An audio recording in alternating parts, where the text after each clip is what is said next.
Today we're going to take a look at the alternate definition of the derivative. We're going to start with a familiar graph.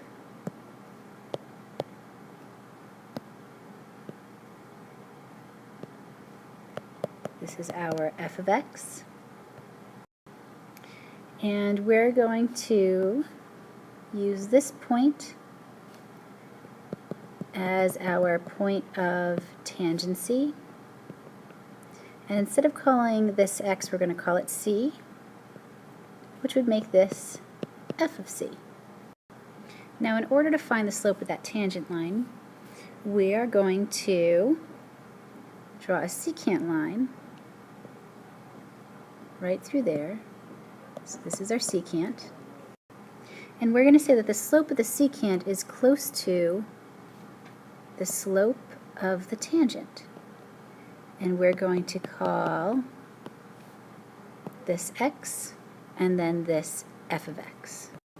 So the slope of this secant line, we would find that by comparing the change in y to the change in x, where the change in y is this distance here, so f of x minus f of c, over the change in x, which is this distance here, or x minus c.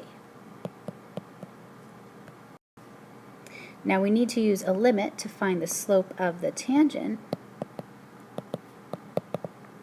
so we want the limit of our new difference quotient over here. But instead of h going to 0, what's happening is that x is going to be approaching c as we make this distance infinitely small. So this is as x approaches c. And this right here is your alternate definition of the derivative. So let's say you had some function and you wanted to know the slope of that function when x is equal to 5. Using the alternate definition,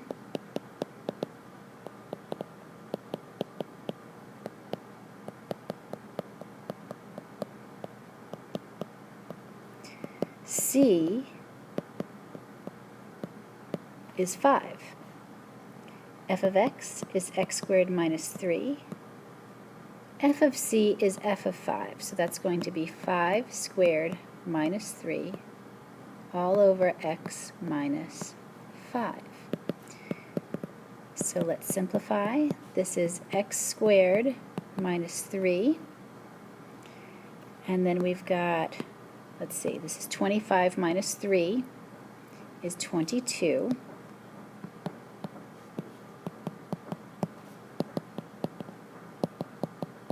So we get x squared minus 25 over x minus 5. In order to take this limit, we'll need to simplify. So let's factor.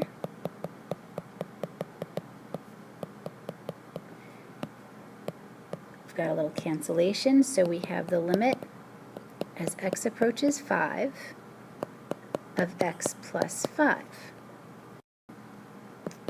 So we get 5 plus 5, which is equal to 10. So that means that the slope of the line tangent to our function at x equals 5 is 10. And here is our summary. The alternate definition of the derivative